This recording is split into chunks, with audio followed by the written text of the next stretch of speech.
Welcome to our channel. Today we how to register with OpenSea, complete guide step by step clearly. To get started with OpenSea, you first need to navigate to their website. Open your preferred web browser and type in the URL, opensea.io. Once the page loads, look for the Get Started button or a similar option on the homepage. Click on that button to proceed. Now, you'll need to connect a digital wallet to your OpenSea account.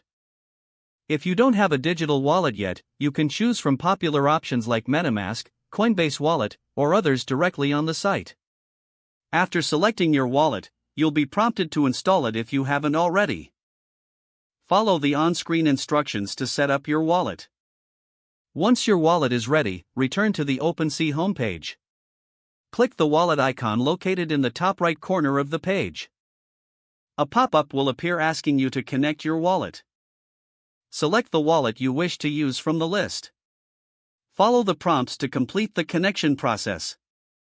Once connected, you might need to sign a transaction to verify your identity. After successfully connecting your wallet, you'll be directed to your OpenSea profile. Here, you can customize your profile by adding a username, bio, and profile picture. To list an NFT, you'll need to create or purchase one first. Navigate to the Create option in the menu to mint a new NFT.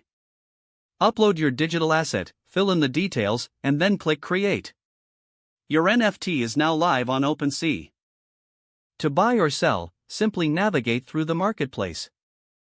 Explore collections, filters, and listings to find what interests you.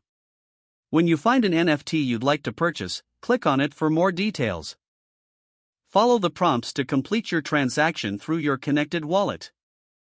And that's how you register and begin engaging with OpenSea. If the page does not load, refresh the browser or try again in a private or incognito window. Make sure you are using the correct email address, then retype it carefully to avoid small typos. If your password is not accepted, use the reset option and create a new strong password you can remember. Check your spam folder for verification or security emails, then complete any requested confirmation steps. Don't forget to like this video and subscribe to our channel for more step-by-step tech guides.